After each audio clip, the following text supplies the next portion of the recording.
criticise them in a negative light, because loads of people think I just tap into boxing and write them all off, and it's not the case. I write certain individuals within the boxing world off. The way I speak makes me come across like everyone in boxing's the same. That's not the case. If I was saying everyone in boxing's the same, I'd be writing thousands of 8, 9, 10, 11, 12, 13-year-old kids off, wouldn't I? Yes, Johnny Flynn. But what I'm saying is, you've got people who go into boxing to become a champion of the world, right? From an early age, tap into it from an early age, want to become a champion of the world. You'll get some that wanted to be a champion of the world, fell off for some mad reason, and tap back in when they're 18 or 19 and go on to achieve what they've always wanted to achieve. Then you've got, that's like boxing. Do you understand? You've got every walk of life in boxing. In the sense of, I still stick to the point that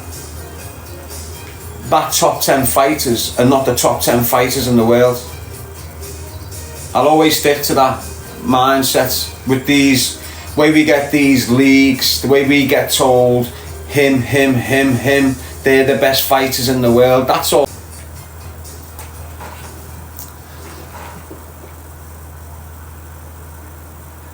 Then you'll get the ones who are sport orientated, want to go on and be world champions and represent the sport and go on to open their own gyms and keep kids on the straight path and straight narrow.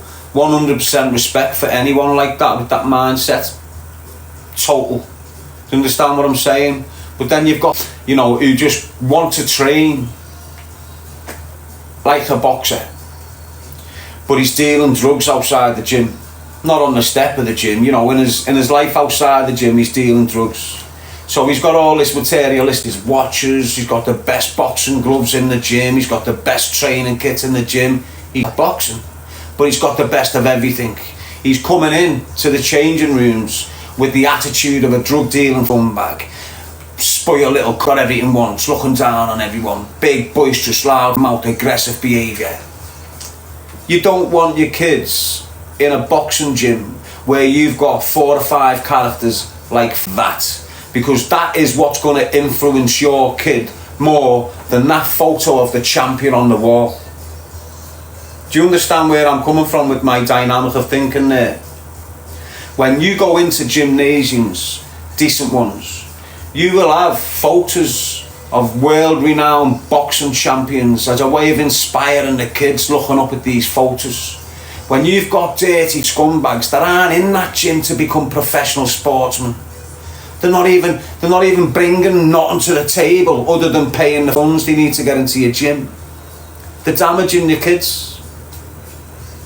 Instead of them kids looking up at these iconic individuals with the medals around their neck, this loud boisterous with the Rolex and the best boxing kid, all colourful, is grabbing the attention of these young lads. Trust me on that. There is boxing gyms out there that will not let the local lads just come in and box alongside the kids that really want to become world champion boxers. And if there's not, why isn't there? You've got people have got no intention of becoming a fighter. They just want to train boxing for whatever reason. My idea is, it should be understood on reception. Do you want to be a fighter? Do you want to be a professional fighter? Do you want to train for years and go through the motions, go through the process? No, you're not getting in. Because that mentality coming amongst this mentality just poisons it and ruins it. So if you're ever going to open a boxing gym, I know it's hard. You need them fundings, you need the subs coming in off the people coming through the door to keep yourself open. I fully understand that, lad, but trust me, if you're in it for the right reasons, if you're in it to produce world champions and first Olympic boxers like this, you need to make sure you separate these with no intentions from them with the intentions. That's what I'd do. If I had the funding, mate, that's what I'd do. If I had the funding, if I was a millionaire, I'd have a boxing gym. And anyone who wanted to go on to become a professional fighter would get in there for nothing. For as many years as it takes. You won't just be coming in to get a sweat on and then go out on a Friday night with your bird. You won't be coming in to buzz how much jewellery you've got on in the changing room. You know, you want dedicated young kids who are there to train hard to become world champions. And if you had a gym like that, I think the closest thing to that, and always has been the closest thing to that, and I'm not big or nothing up, but I've always mentioned them for years, was the Red Triangle. The Red Triangle was sort of like more isolated, more driven towards getting the kids in there that wanted to train to become fighters. That's what the Red Triangle was like, whereas like the Solly and the Rotunda, back then days when I'm speaking about, you had local gangsters going in there training, your local drug dealers, you know, your washed up boxers that are selling crack and get Donahues, your Jamie Quinns, all going to these gyms, you know, influencing the youth into a bad way of life. And you didn't really get that at the Red Triangle. But you understand where I'm coming from, that BKB, you know, what have you got in there? At least boxing, if you've beat birds up and harassed birds and been to jail for breaking girls' jaws and that, you won't get on the big stage in boxing. Well, you might do if you're going to tap into the millions, but you're not getting into these little... Do you understand what I'm saying? That BKB, you've got steroid abuse and coke sniffing woman beaters running right through it. And they're all egotistic, materialistic, coke sniffing, poisonous rats, the majority of them. You've got certified kids in there like that, Mick Teal, is that his name? People like that, but then you've got just nasty pieces of work that love going in there and beating people up and committing acts of violence. Do you understand? Poisonous up little rats that deserve to get their faces smashed in every other month. Trust me. Yeah, Sheldon Turner, and that's what you're seeing in that BKB. Just pure steroid abuse, drug abuse. The men, most of the 80% of the men in there have damaged women in some sort of perverted way. Do you understand? Messy. You're looking at a gang of animals. Of course, Connor, you see that here. Where's that, mate? Where are you?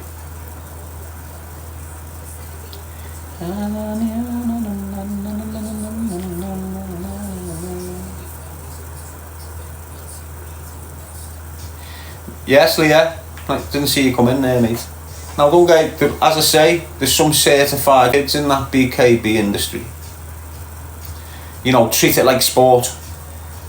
They treat it like they're in the MMA or they're in the boxing. But then you've just got knobheads that are egotistic up to got the first fight in there by being a little greasy, horrible lying rat and that. Do you understand what I'm saying? You know who will be fair into it. So you see that, yeah? But if you look at the broader picture of all this, you know, low-level boxing events, low-level fighting events, you know, just ones popping up all everywhere, in a massive psychological effect on us as men. For years and years, we've got to the point where we're able to talk about our differences and not throw a single punch. Resolve the issue, shake the hands, walk away, no violence at all. For 5-10 years now, we've been getting this pumped.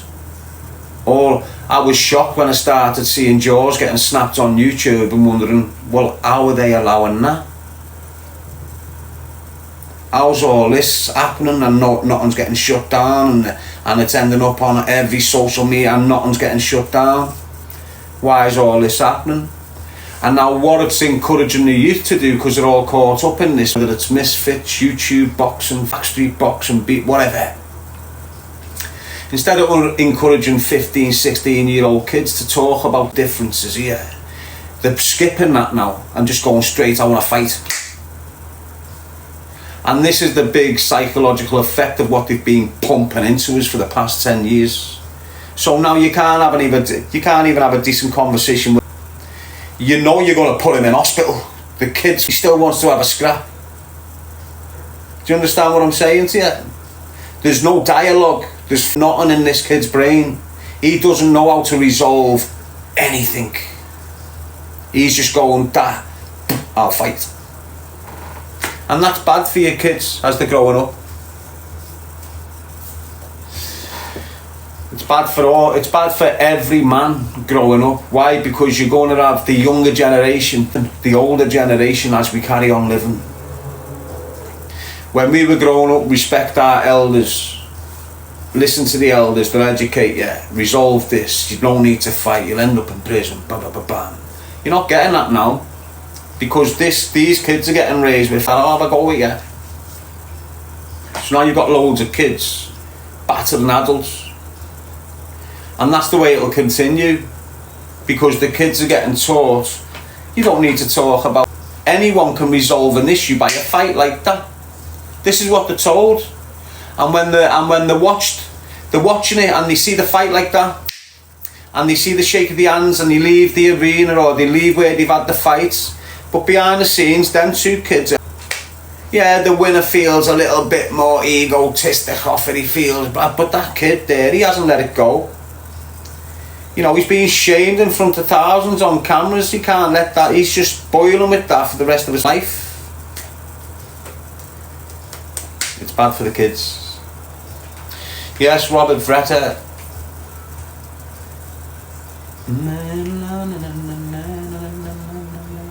It just shows you though, doesn't it?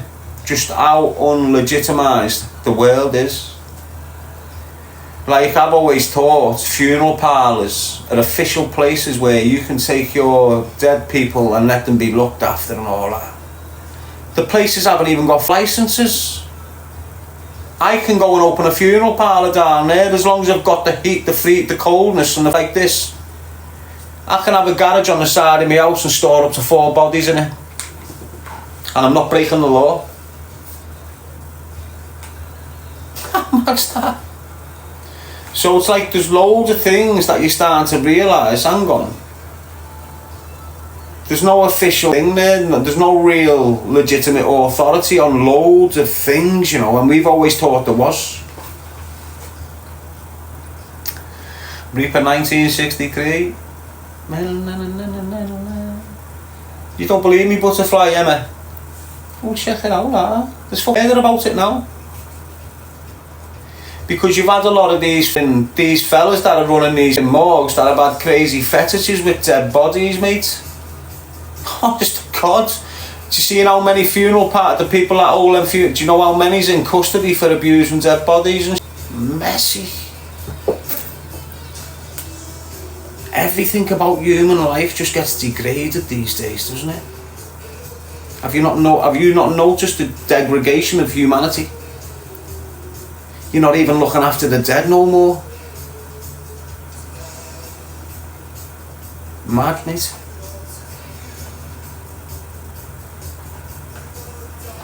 Yes, Smitty. Scouse Bayesian saying scatty but true. I'm not sitting here chatting shite, mate. You'll know when I'm chatting. Because I put a humour on. I start getting funny and a bit sarcastic. Yes, Laura General. 11 o'clock. It's decent this live, innit? No rats in here. See the other live on the other channel last night? Yeah, no. The Stalker and his troops came in thick and fast last night, mate. Yes, Oliver. Tracy UK, I might sneak into Ireland to be honest with you. I've been saying I'll go for years. I might just bail on a weekend into a hotel, put a moustache on and a flat cap, just go around like a tourist. Not on like a clickbait YouTube get videos type of thing. Just me going to Ireland, do me live in the hotel of a night as if I'm in my room. Do you understand? I'm definitely going to do it, mate. I'm just going to fuck off for a weekend. I need a break. I just need a break, mate. I need to go somewhere where I can just walk around. Do you understand? Without being recognised.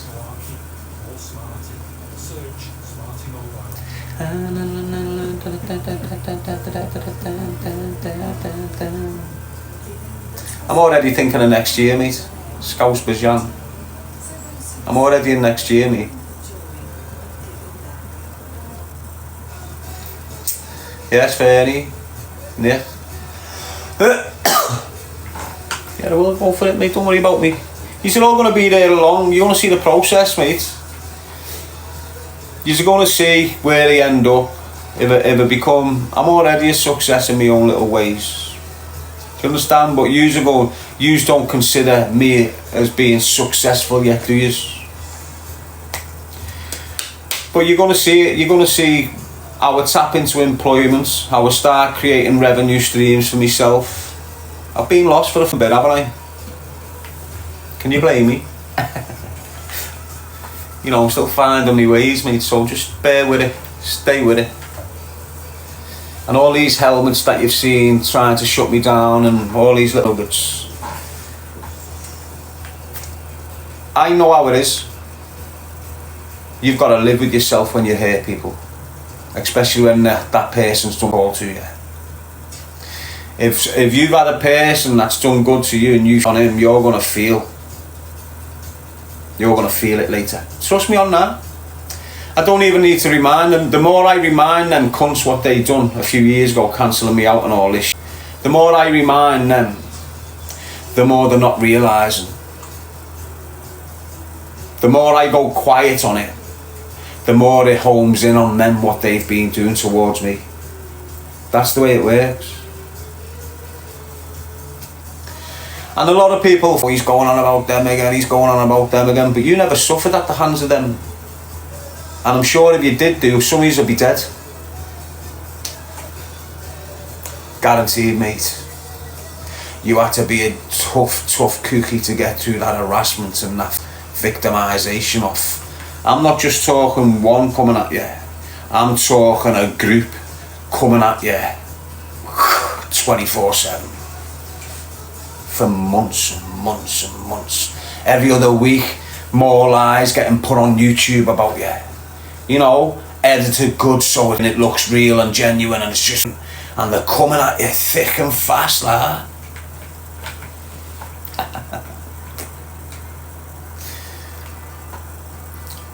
And I don't really understand why them kids switched on me, you know. And I get stuck on it because it's not that far back for me. It's raw for me what they done to me, mate. Raw. And I'm telling you, if they've done that to a multitude of people, and the people that they were bringing in to target me are known to have targeted other people up north to the point of suicide and killing themselves. The same people that were targeting me have targeted other people in the past that have unalived themselves. And that's how intense it was. And I put it all down to English, Herbert and the Kinahans. Put it all down to them. Why I started getting cancelled on YouTube.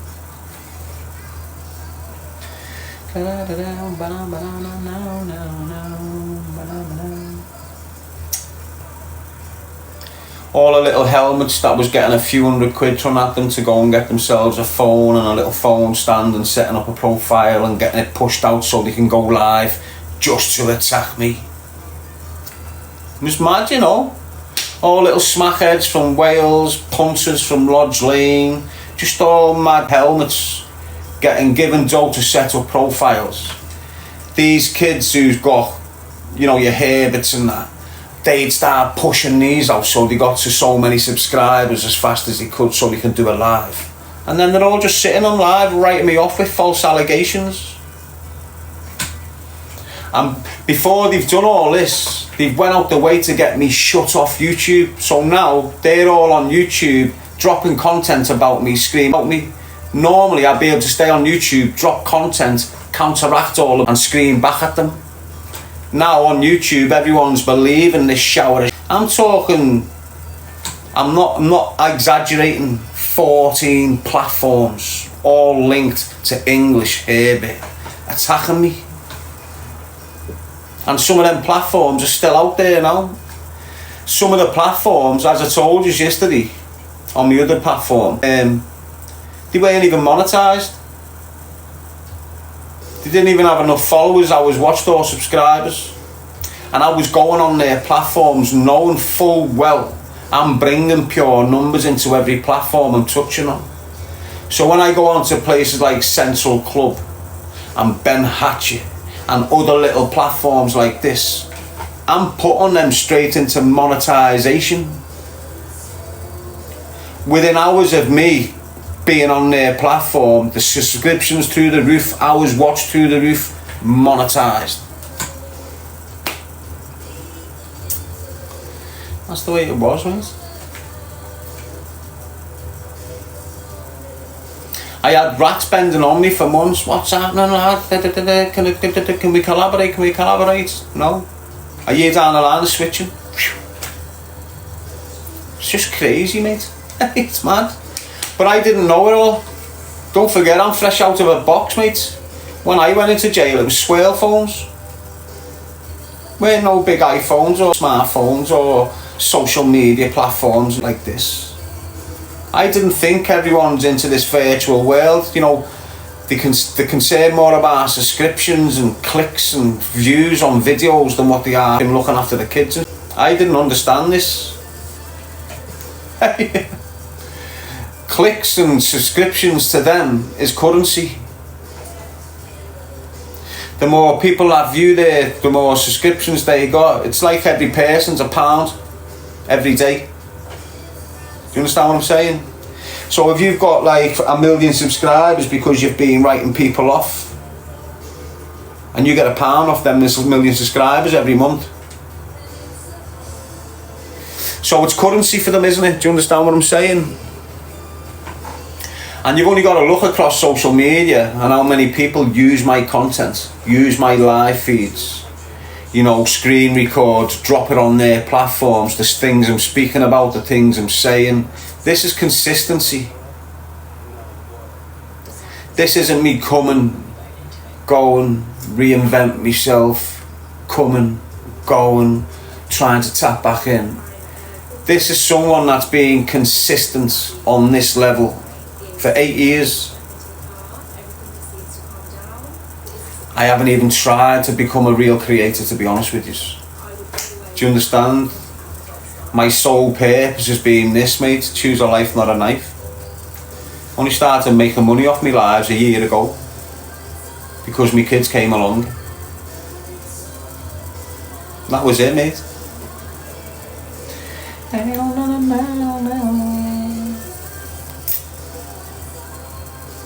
But look at them. Look at the people that were trying to target me, mate. They haven't been through much in their life, you know. Look at the gap with them. Life's destroyed them, they've been caught. Do you understand what I'm saying to you? It's mad out there, people. Be careful who you trust. Yes, Kelly McGill. Be very careful who you trust. Especially use long termers, mate. Getting out.